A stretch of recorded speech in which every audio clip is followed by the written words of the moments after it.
Okay, this is an interview with Lola Celia Cruz, and then okay, that what would be a good question? Like you start off Get with a a question. chair. What's the question you definitely want to know? Get a chair. Let's see. So I think we've already, Ante already answered earlier. We wanted to know how Lolo and Lola met. So she answered that question, which they met when they were both teachers in UPIT. And that's how all of this, the retro clan here started. So, but why were they sent to South Cotabato or No, North Cotabato? in North Cotabato in Why- UPIT. That's now Yeah. Tabacan. Tabacan. Parang part na. Part of that. Yeah. But why did they go to Mindanao? What was the reason for? Both of them were former teachers already in their respective places. Nanay was with the City School of Manila, and Tatay was a teacher at first at normal school in Cebu City. But then the Mindanao was the land of promise, so everybody was so excited that they were being lured to go and pioneer. So there was this school in UPI, it's UPI Agricultural School, I think. And Nanay from Manila went to that place because Okay. she had a cousin who was in Cotabato City. So he taught in that school, and Tatay also, I don't know why, they were staying. This is background story of Tatay. That my grandmother, my father's side, did not approve of his girlfriend now. And because maybe he did not want to disappoint the mother or what, so he applied also for a teaching job in Cotabato. Mindanao was then called the land of promise, so everybody wanted to settle. Ilocanos, the Tagalog from Luzon. Same time nung si General Santos nagdala ng mga settlers din. And because my mother, your Lola was sort of the bread earner of the family, little by little, she invited her, she had one brother and two sisters. The younger sister was gifted with a drugstore in Mitsayap. Okay. The first drugstore in Mitsayap. That's the mother of Auntie Elsa. Yeah. Oh, Lola then Tinang. the younger brother, he had only one brother, went also for vacation, but then was I will not say nakipot,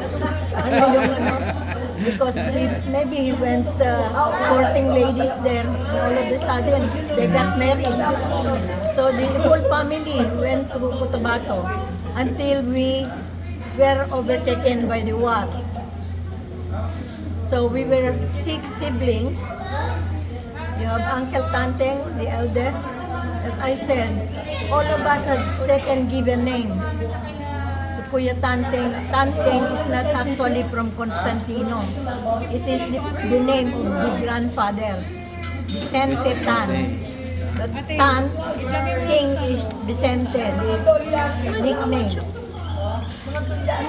So even after we went during the war, we evacuated to the farms, but we did not have direct contact with the Japanese until maybe something settled. Tatay went to he was a trainee in Baguio as a military man. And during the war, they were called for active duty. So we were all relatives, all the brothers and sisters of Nanay. We were in camping, not really camping, but we called it evacuation place in the farm. But Tatay was, he was in camp, he was, maybe there was the Japanese that went to Mindanao were not really as bad as those you hear story in Manila. They were really bad. But there, we got friendly with the Japanese.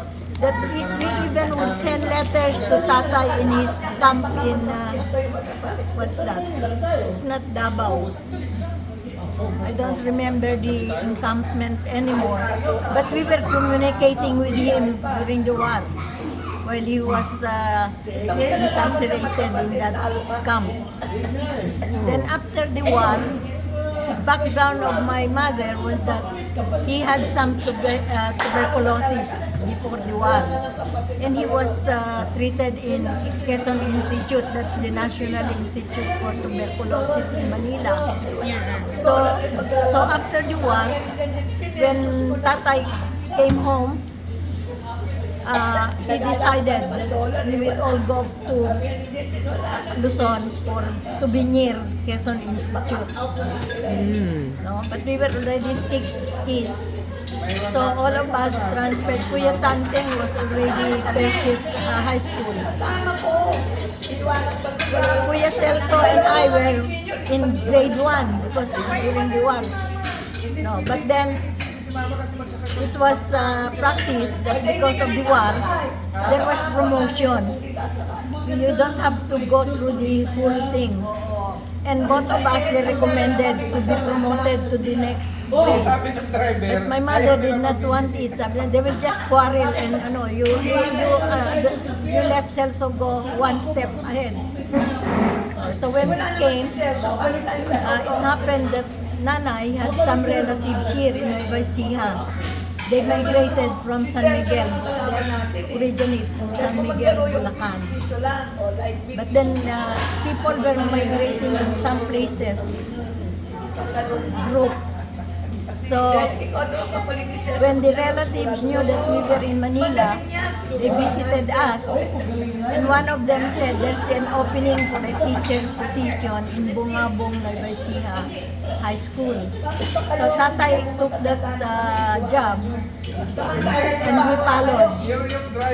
Then one summer, after maybe 3 years there, CLSU was already well known, and they would offer summer classes for teachers to update their knowledge.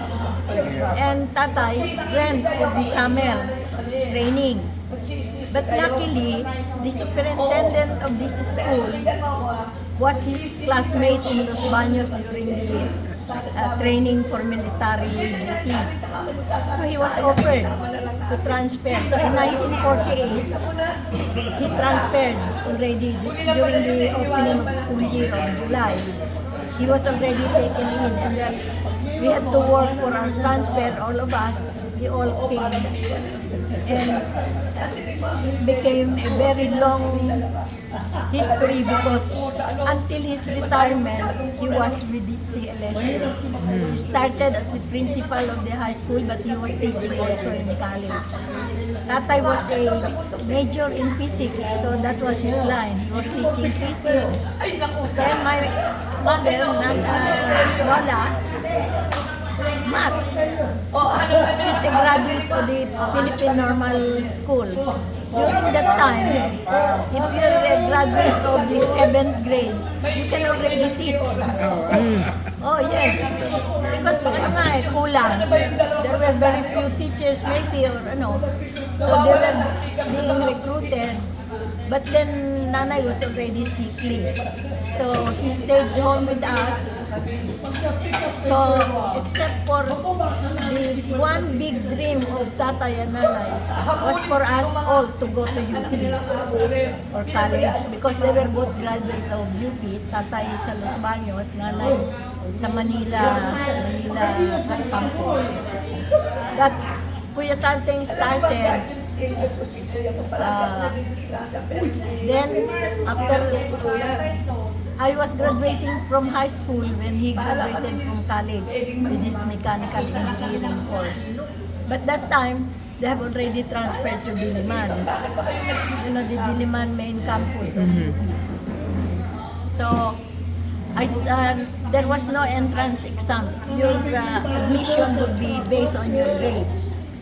And luckily, I was an honor student when I graduated. So, Kuya Celso, ako, si Totoy, and even Beng Beng, we all graduated from the agricultural high school. Then, we all, even as far as Kuya Uncle Beng, first year, he was also in UP, but Los Baños. But he was very sickly. So he would get sick. So Tatay decided to pull him out of Los Baños and enroll him. But at least Kuya Tanteng, me, Uncle Totoy, you've met Uncle Totoy. He took medicine at UP. And luckily, Tatay was entitled to educational benefit. It started with Kuya Tanteng. He was under a military educational benefit. So, Tatay's salary when he started here was 172 pesos a month. So you could imagine we were, Kuya Tanteng was ahead of Kuya Celso about maybe 3 years ahead. So there was so when Totoy enrolled at the College of Medicine, he was so resourceful. He found out that Kuya Tanteng did not use all the educational benefit, and so he got an educational benefit from the USAPE. And Tatay also received war damage money. So there was a time there were 3 of us in college. Kuya Celso, me, and Totoy. And Beng Beng was graduating also in high school almost. But Kuya Tanteng, after he graduated, was taken as a faculty at the College of Engineering in Diliman. So he was already teaching and helping Tatay send us all to school. Our allowance was 20 pesos a month. Because Nanay had a relative in Guadalupe Viejo, and she requested that she took care of our laundry. So every weekend she would go to Diliman and pick our laundry, then bring it Monday or what. So at least the 20 peso allowance would last for 1 month for us. The fares in the bus was only 10 pesos. But what took us, I want to say what maybe the most expensive thing that was our food allowance. But in UP before, there was what you call the little bagyo. They call it little bagyo. Or little Quiapo.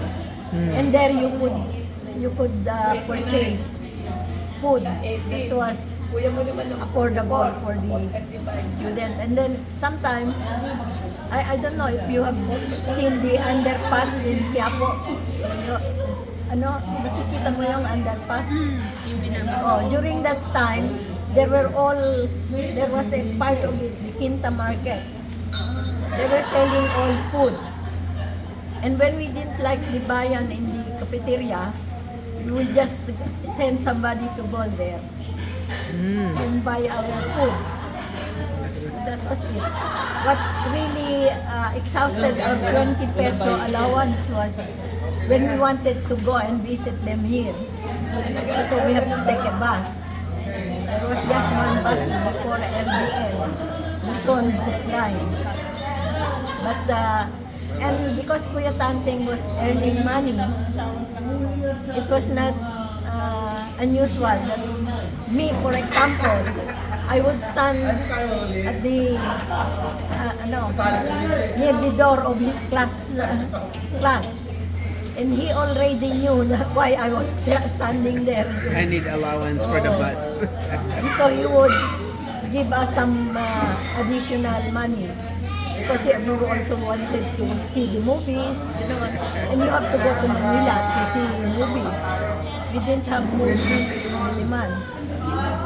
But Kuya Celso, I became very famous in our ladies' dorm because of Kuya Celso and Kuya Tanteng. When they hear the name Derecho, they would ask me, how are you related to the professor in the College of Engineering? I said, he's my eldest brother. They would say, oh, that guy is a terror. I didn't know he was known for being a terror. But to us, he was really very nice because he would add something to our allowance. Then Kuya Celso stayed in a dorm which was intended for athletes of UP. You know? He was sort of on his athletic scholarship, playing soccer, football. He was a vegetarian at UP. So those ladies in the dormitory would say, oh, are you related to Celia Derecho? My brother, huh? So sometimes I get some favors because of that. No, but when Totoy came, the funny part was that I didn't graduate in 4 years. I had to take a summer course because they instituted the 24 units of Spanish and Jose Rizal. Diba, dinagdag sa curriculum na needed. So I have to extend one summer before I graduated. And Conrado was my classmate in one of those in Rizal. He was the favorite of our teacher. I don't know if he suspected that I was the sister. Totoy was favorite niya, marunong kasi siguro, so he was known to the teacher. But we were classmates, but I really didn't tell anybody in class that he was my brother. But they almost knew because one time, one semester, you have to submit a paper about Rizal. You can select. Rizal has so many attributes that you could select. Totoy selected Rizal as a doctor. Then I selected Rizal as an agriculturist. And there were about 20 students in the class, but we all didn't have the full topic. He was so versatile. Even Rizal as a lover. Do you know he had so many girlfriends, Rizal? A girl in every port.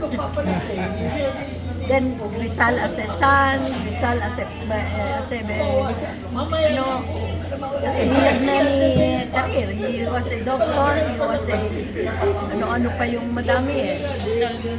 So, that's why, but Kuya Tanten was sent, he was the first graduate, a professor in UP in the department, the engineering, College of Engineering, to be sent to states to take graduate courses. And that's where he took textile engineering at Lowell Institute at Massachusetts. Then Kuya Celso, because of his involvement in his athletics, also did not finish in one course he took. He took up genetic engineering. Pero nung he was very involved with athletics, maybe his grades did not. So he had to transfer to Nueva. That time, Kuya Tante was already back and he was taken as a visiting professor at Nueva. So he took up textile engineering. Kaya ang natapos ni Kuya Celso was textile engineering. And teacher niya ang Kuya Tante. By that time, Beng was already first year college in Los Baños. And as I said, because of his health, he was always sick. So Tatay had to pull him out and brought him here. So he graduated. So here. Tatay also went to Arkansas, right, to Tatay, pursue a master's. He was a Pelfusa scholar. The first year in CLSU, the first two professors who were sent to Arkansas was Tatay and a certain Mr. Arcedo who also taught at Kabakan. And did he tell you about his experiences in the United States? Or, He was so famous for his tennis playing. all of my brothers, Kuya Tanteng, Kuya Telso, soccer maybe, but he also played tennis. They all played tennis. But Tatay was the one who influenced them maybe. Ah, okay. And did you? What could you tell me about the derechos in Danao? Like your Lulu Andoy, like Alejandro Buot Derecho. They are proud of your ancestor. The father of Tatay, Alejandro Derecho, that's what Beng, second given name, Alejandro, was when we were going there they always have reunions every year, May, in honor of the Holy Cross. Because that time, during the early times, families would adopt a certain patron saint or what as their patron saint also, and they would celebrate the day of the birth or what, no? And Tatay's family, the ancestors maybe, had a cross that they kept in with the family, and they would celebrate as the Pesta ng Santa Cruz every May.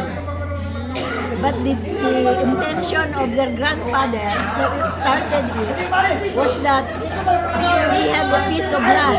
It's just like God's little Ecija. Somebody will have to take care of that land. But he won't partake of the income. The income of that piece of land will all go to the celebration of the Fiesta ng Santa Cruz. So that's where the grandfather is surnamed Buot. And the mother, I think, was I'm not very private to that anymore. But did you see the copy of the family tree? Oh, sorry. There's a family tree. When we celebrated the reunion at Kipalbig,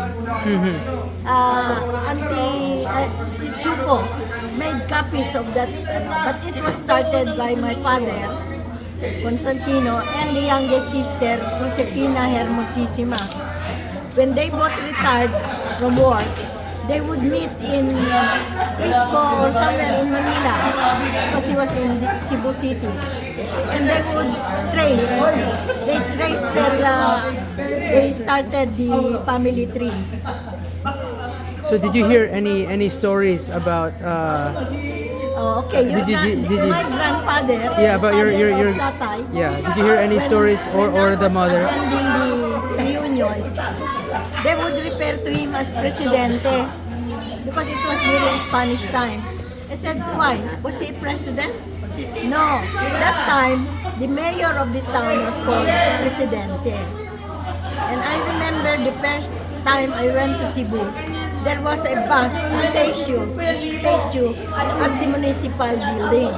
But later on, after a few years, when it was the Durano time already, no, that the statue disappeared. And I asked my relatives there, what happened to the statue you used to visit at the municipal building? And they said, Mrs. Durano said it was washed away by a typhoon. So it's not there. But then if you go to Danao, there is a Derecho street where some of my first cousins resided. And so, and then your Lula is Magdalena, right? Magdalena Gonzalez. Gonzalez. Magdalena Gonzalez. What can you tell me about her? She was basically a housekeeper. Housekeeper. Because there were more than 7. Actually, there were 7 surviving children. But according to them, about 4 died. They even young. have twins. And because maybe she had this number of children, she just stayed home. So there's 7 of them, 3 boys and 5 girls. And they, except for the maybe except for one or two, all of them graduated from college. So most of them teachers. And do you know if the surname Derecho was that chosen from the Spanish book in the 1849, the opposite? You know how they took Christian names during the Spanish time? They listed all the family names and they distributed it among the places. And they were posted in the municipal building. And you have to go there and register and select what you wanted. That was the beginning of no. I don't know if it's true with in Mindanao, not very much maybe because most of them were immigrants. But here, there's a Pangasinan. There are places where family names all start with one letter. Because maybe the piece of paper of the list was posted there alphabetically. And even in Danao, maybe, because you have the Duterte, you have the Derechos, then you have the, sino pa ang di doon? Duterte, Derecho, Almendras. Durano also, right? Tatay, Yeah. when Tatay was teaching here, he was principal, and somebody invited Senator Alejandro Almendras to be a guest speaker. And when he went up the stage and started his speech, he started by saying, I have an uncle here by the name of Constantino Derecho. Could I please ask him to come up the stage? But Tatay actually maybe knew already that they were related. And even here, when Duterte, Duterte, Derecho, Durano, yung basta pinopost daw yung listahan. So, alphabetically arranged. Whatever sheet of paper is posted on the municipal building, you have to select from there. That's still part of history. If you took Philippine history, one of them mentioned about it. And so is that how the surname Derecho started, or they had it even before that? At least the Derecho was already there during the grandfather's time, Spanish time. But what I wanted to know, one time I went there, was to ask how long Tatay served as mayor of the town. Because there was a place named, or a street named after him. There was a statue that I saw. And the God's Little Acre, the land that was intended for the fiesta in Santa Cruz, went down in the Derecho line. So until now, they're still celebrating the festival. Yearly, May 7 and May 6. Fiesta ng Santa Cruz. Last year, there were more than 100 people who attended it.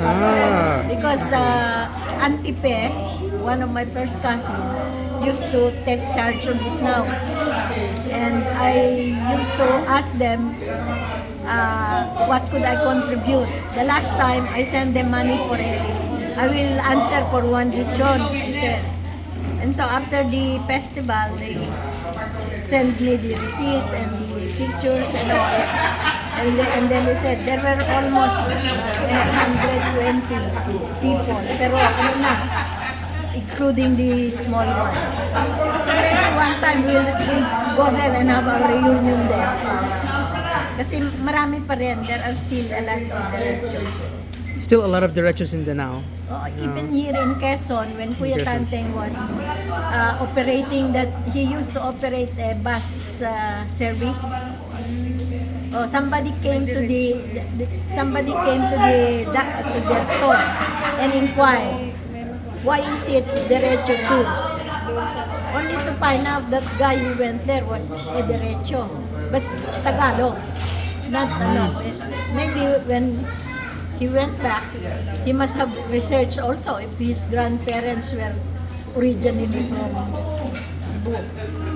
And Derecho and Duterte, there's a relation there somewhere, right? Like a distant cousin. There is connection. Actually, uh, maybe you were still young when you left Johnson. Inday Terry Enriquez, the one in Davao. Actually, when Duterte was mayor of the town, he approached him and said, mag-igagaw man ta. He told Duterte. But the thing is, he was turned off because the answer was, masubay manaday. You know what masubay manaday? You can trace it. Maybe he didn't know that Tatay had already this, tree, the family tree thing that was in place. The last time I was there, we attended Auntie Nene and Uncle Kata. The three of us flew for that reunion. And what I did was to bring that family tree and update the dates because sa cementerio, they were all there in the city cemetery. Andun yung mga ano nila, then you can trace the year. Kasi meron yung birth date ba, at saka death of death. Pero it's nice to go back to Cebu. Kaya lang, this December I called up Auntie Pe, who's the first cousin. This is the only one living in the EY family. And I asked her, if I go there, will I know somebody yet? There's one from the eldest sister. The eldest sister of Tatay is married to the elder brother of Ramon Durano. So we have very close relatives that are charming. Pero I don't know kung ano, because Mrs. Durano, the mother of this famous Durano brothers is Duterte. So, intermarriage na. But the Almendras who migrated, Duterte and the Almendras migrated to Davao, no? But the senator went back to Danao when he retired. He died in Danao. Okay. And also, you spent some time, right, going to school in the United States? Yes. I went to the University of Denver, Colorado. University of Denver, For Colorado. my master's degree, also on a scholarship. UNDP scholarship. And what year was this? You went to school in Colorado. 1969 to 1970. How was your experience going to school there in the United The States? first thing I noticed, because I stayed in a boarding house occupied by graduate students of the University of Denver. And the first thing I noticed that there are really similarities about people. Because we would eat together. There was a time for meal time. We would have candles, and there would be busboys that would serve us. And there were prejudices. They were laughing at people from New York because of their slang English. And then much more they would laugh when we meet this because we would transfer. For example, this is the table now. The next night you would have to, because it was only dinner time, we would shift so that we would meet everybody that was staying in that place. And that was where I noticed that they would laugh when the people from the south with their slang of ano yung Kata, because Uncle Kata went to Auburn University in Alabama. Ano yun? Ano yung tono ng southern people? Yung South South Americans.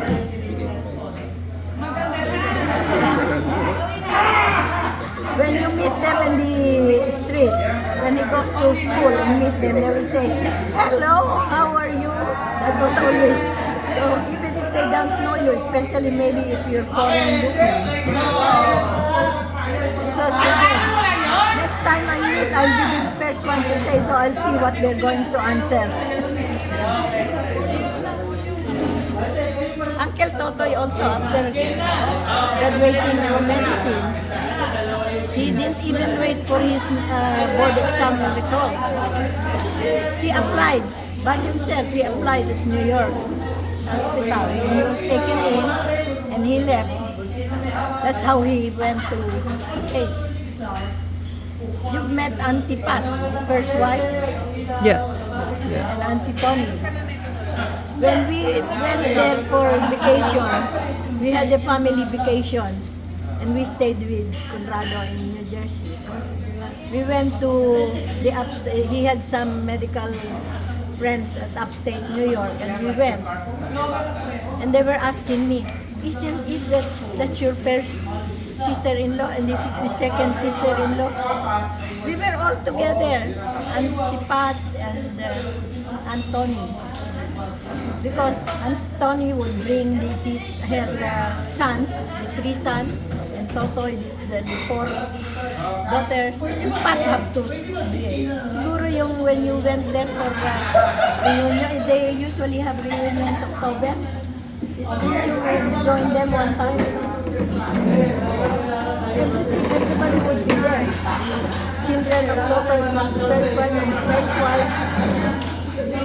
But to me, he was very Filipino. It sounded weird that they could all go together. We stayed with Anthony and Uncle Totoy in, ano yun? No, that's his place in New Jersey, yung family visit natin.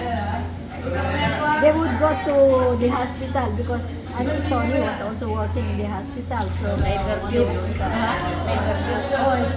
pero yung they would leave early. We were there, the whole family. And when they leave, after a few hours, Pat would come in and stay with us to entertain us. So, at least it was nice knowing that they would get together because they were Filipino. It's so hard to adjust. You will see the first wife and the second wife being together. That was the first thing that I noticed when I stayed at the dorm with these Americans. They would laugh at the sing-song tone of these Americans from the South. And they know if you come from New Jersey or at least from New York. I said, how do you know? It's the way they talk. But more in the South, parang sing-song yung nila eh. Di ba? Kata. Because we got married in New Jersey. Because I was ahead of him, at least more than a year. I took my master's. When I finished at Denver, he was awarded, yung scholarship? UN. He was going for his PhD in Auburn, Alabama. So, she said, stay, don't come home, we get married there. So they went to Tatay. Tatay was already retired and staying in Frisco with Kuya Tanteng and maybe Auntie Nene. And he took with him a family friend professor from here. Then I said, what? They went to Tatay, why? Mamamanikan. They will ask for my hand. And I said,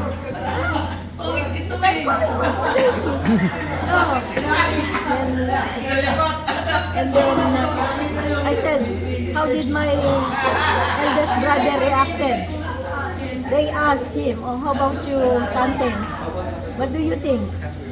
I said, oh, they're old enough. I told my brother, hindi ka man lang nagpakipot, you should have asked for Dory.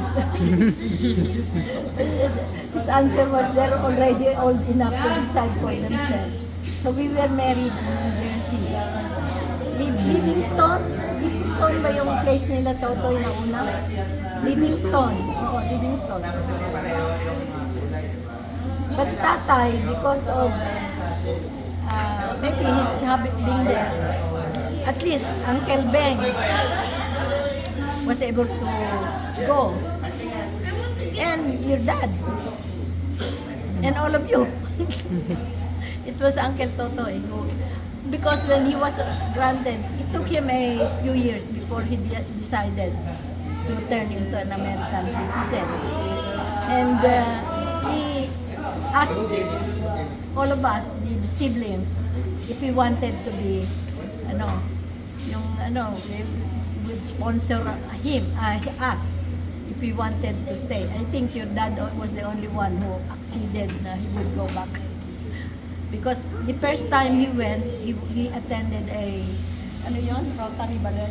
O Lions Club meeting in America. And then Totoy took him to New Jersey to extend his stay. And maybe he wanted that kind of life. So when Conrado took his oath as the American citizen, when he asked all of us, anybody of us would want to go there, he was the only one who succeeded. Okay. Any more? Don't ask me how many girlfriends your dad. Ano nga yun?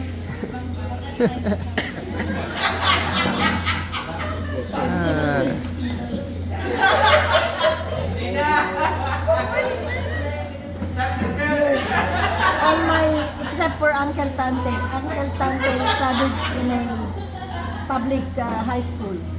From Manila, Torres High School, then he went to Bungabong, and then Muñoz, Provincial. But all of us, the rest, except for Auntie Nene, graduated from the agricultural school. So Tatay started in Danao and then he went to Mindanao after, straight from Danao, or and then Nueva Ecija later, or he taught at the Cebu Normal School. Cebu Normal School. Before Okay. he went to Mindanao. But he went to school in Luzon, right? In Los Los Baños. In Los Baños. Laguna. UP, Okay. UP Los Baños. Okay. Nanay went first to Philippine Normal School. Then, but he graduated from UP with a BS Math major. That's why both of them were teaching Tatay, even me, taught physics. And my mother, math. So Tatay's military training, was it here or in the United No. States? No, Baguio. Baguio. Okay. It's a summer course Summer. before the war. Maybe many of them were teachers in school who are on vacation during the summer. So they conducted military training. So I have questions about during the war, any interactions with any Japanese soldiers or anything like that, or American soldiers, or what was what are your memories of the wartime? When it was bombing time, we were in Midsayap. You know Midsayap, Cotabato? So we were all there because we stayed with my grandmother, my Lola, and the sister and brother of my mother. And we would go to market. No, we would go with Nanay to market. And one time, what I can remember now is that there was shooting. So we were running in the school ground, taking shelter. But we didn't have any untoward experience. What we only did was, if you pass a camp, you will have to bow at the guard at the gate. But they were friendly. The Japanese who went to Mindanao, they were friendly because we would even write Tatay when he was in camp. We would write and we would get answers from Tatay, and we would send it to those Japanese in Cotabato. And we are very thankful because Tatay got his pension from as a military man. And that's what we spend for our college education. Now, Nanay, before she passed away, I heard a story of she fell off the horse or something like that. Yes, Can you tell me because- what happened? What Yes, happened with this? because they were both teaching in UP Agricultural School, I think. It was just high school level, until high school level. But they acquired a farm. And there was no other transportation but to ride a horse. When they visited the farm, you'll have to have ride a horse.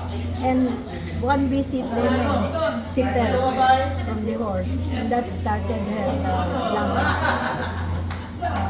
sickness. That's why she was brought to Manila to have treatment at the Quezon Memorial Institute.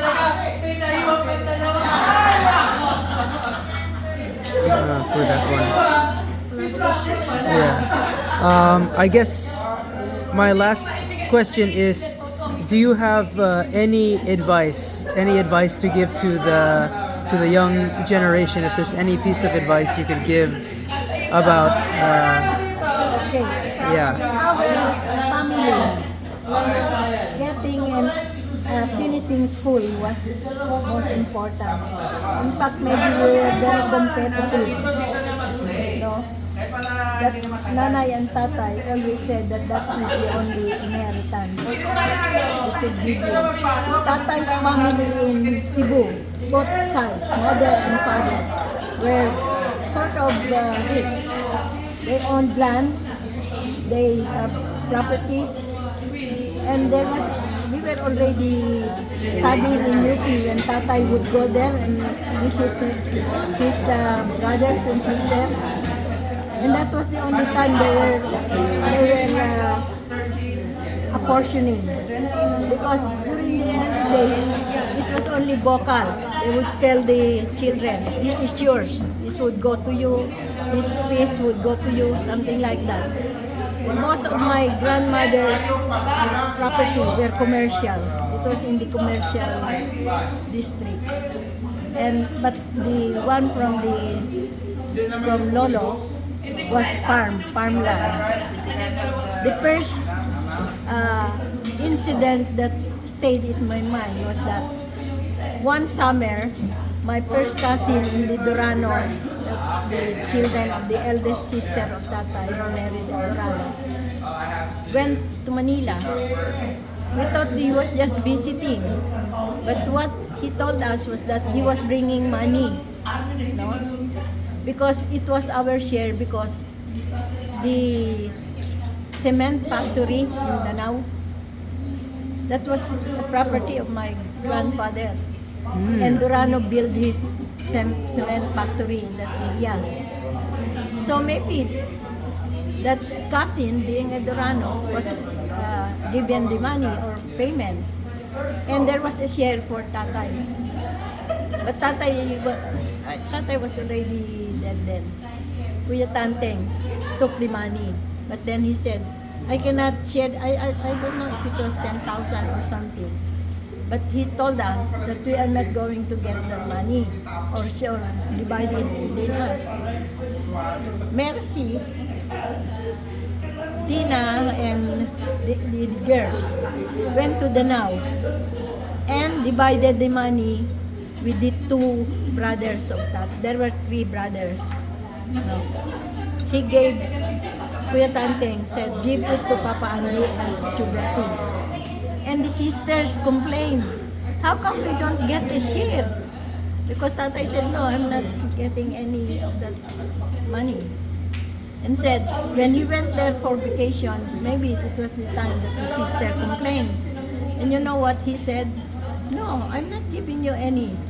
Your husband is responsible for you. But my two brothers are derecho. That's why I'm giving back what we took from the family. And even when it came to a point that the cousins, my first cousins were the one, nakarating sila sa korte. They were suing each other because of the commercial property of the grandmother, of the mother. And Tatay went there personally to tell her sisters and the warring nephews and nieces. He said, I will never come back to Cebu or to Danau if you will pursue that thing of bringing your problems or complaint to to be decided by the law, why don't we talk to each other? He was sort of the peacemaker in the family. And for that, every time I go to the now, one stories about my father really touched my heart. The youngest sister, Chapinang, who married a lawyer, Hermosissima, of the famous Hermosissima, told me, you know, Celia, I cannot forget you. Father. It is because of him that I graduated from nursing. Because the father was already dead and it was just the mother. And then Tatay went home to Danao to find out that the youngest sister could not go to college because the mother was so protected of her. She didn't want to let her daughter. And my father now said, no, you let Pinang go. We can already afford to send her to school, so don't hold her a year. And so she took it. In fact, there was a time after the war when we were already years, Chapinang would always send us dresses. Kami, for Christmas and all. But I didn't know that it was because she was very attached to Tatay. And it was only at one occasion when she told me, it's because of your dad that I finished my college. Because my nanay didn't want me to go to the city. Because she was a queen. She was a Miss Danao. She was pretty, maybe, and people. But if Tatay maybe did not talk to the mother, she could have stayed in the town. Very protective daw, kasi youngest. And even Manang Binyang, si Suarez, I don't know, nag-ano din sa Davao yung mga yung one of the they always look up to Tatay because Tatay, when I was in Denver, Totoy, the first Christmas I was spending there, she sent me plane ticket. You're going to spend Christmas with us, she said. How do I go there? No, we are sending you your ticket, sabi niya. But because Denver had a trimester class, hindi sila semestral na 2 semestral lang, trimester, I would be going on vacation every year than the children in New Jersey. So he arranged for me to pass by Chicago. She has also an acquaintance because they were classmates here who was staying in Chicago, and she made arrangement for me to stop over in Chicago for 5 days until the children would be out of school and I'll have somebody in the house because it was just fact, and that was only until I think it was already Lisa. Lisa was already the third girl. And he also brought Tatay back. When I was married, he also sent Tatay money and to buy ticket to attend my weddings. My relative was just Tatay, Totoy, but Catalina was alone.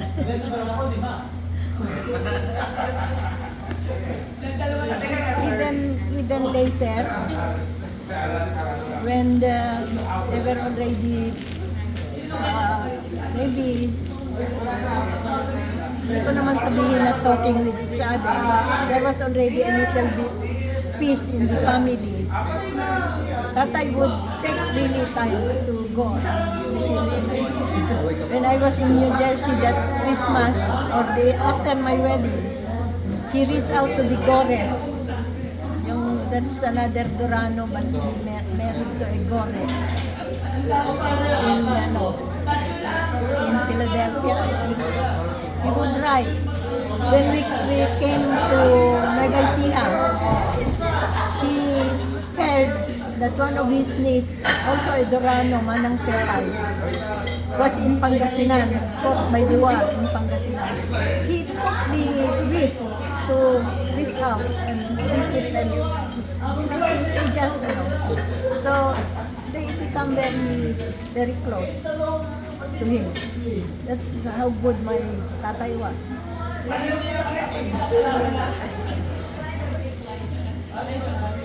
He was my boss, my first boss. Because after I graduated, it was the year my mother died. But my mother had a friend who was the city superintendent of school in Manila. And when he learned that I was a library science graduate, he said, come back sa June, you come back here, City School of Manila. We need librarians in the school. You can teach or you can stay in the library if you want. So I was already thinking that I would be working in Manila. But then, when I came home for vacation after my graduation, my relative, my mother's side, said, Celia, don't work in Manila. Stay with your dad. He's alone. He was staying alone with me. He said, you will be a great help. So, how could I stay when my work is in Manila? He said, no, you look for a work there, nearby, where you can stay with your father. And it happened that the superintendent of the school year was my dorm mate in UP, Naral. So after I graduated to Berian, summer and to Berian. So after class, she was already teaching. The father was the superintendent here. She would ask me to go to their house. And one time we were sitting, talking together at the stairs of the superintendent's house. The father came. He said, Dad, this is Mr. Derecho's daughter. We were dorm mates in UP. He said, then why are you here? I just graduated from college. And so she said, are you working? No, I just graduated this October. And she said, what course did you take? Bachelor's of Science in Education, major in library science. And she said, you come to me, my office, Monday. You can start working because there's an opening in the university library. That's where I started. But I was given an academic rank, instructor. So I have to teach part-time. I have to earn 12 units of teaching. And I was assigned to Tatay's high school group. So I was teaching. And I was so, I don't know what the feeling, it was mixed feeling that he was my father and he was with me my boss. And it happened one time, some of my co-teachers invited me to Muñoz because it was fiesta time. He said, let's go and galibant in the fiesta. And it happened that they noticed, although we didn't have classes anymore, they noticed that 3 of us were missing, the faculty members. And so, maybe Tatay showed that he was concerned that his daughter was the one doing this galibanting. So, when I went to teach the next day, one of the teachers said, oh, Celia, you should have thought about it. You gave your father some shame. Bakit? Hindi ka nagpaalam. Sabi. So I went home and wrote a letter of resignation, irrevocable resignation. I said, I cannot stand with the time because he told me, you should always be the model because your father is the principal. And Tatay asked me because I placed the letter in his pillow. And so he called me, said, oh, why are you resigning? Because I don't want to be blamed because I'm your daughter, that I'm abusing. And she said, no, it will happen. Anywhere you go, you will always have to ask permission before you go, tell where you are. Even dogs, when our dogs do not come, we look for them. What more for a daughter? Said. So, said, no, I'm not accepting your resignation. 2 times I had to have talk with my father. later on, when I was already full-time university librarian and teaching in college, my boyfriend eloped with somebody else. Wow. Huh? And I didn't know. I went home. I was not talking. And he called me. What happened to you? I said, I'm not feeling well. Why? I don't know. I just don't feel. But he knew because the man was also my co-teacher. But said, Celia, don't mock. It's better that you know who he is now than when you are married to him already. So those are things that I still think about when I remember my father. Because instead of mag-sermon sa akin na that's what he said. Aren't you happy that you have learned what kind of man he is now? When you can still leave him or what? Maybe God has something better for you. I think he's right. So maybe for you, for the rest of you, but you cannot help it if you feel bad about it. Somebody you love running off with another woman. But it made me realize, yes, he's right.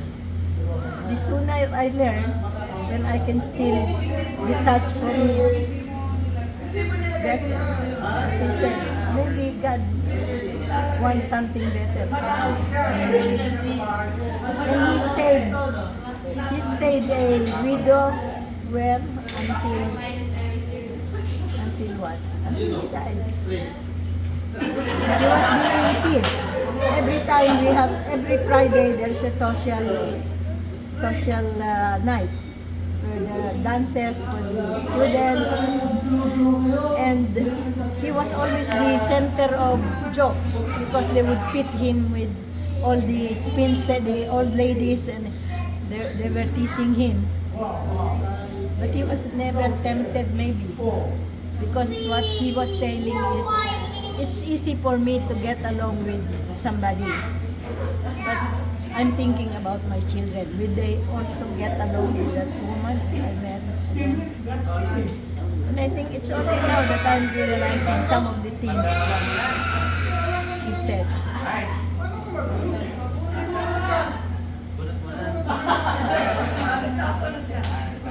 Oh. Other questions? How many girlfriends your dad had? Yeah, Lulu's also. Hindi, kasi si Carlo naman. Ano yan, nagtutuloy na sila? Kasi di ba sabi nila,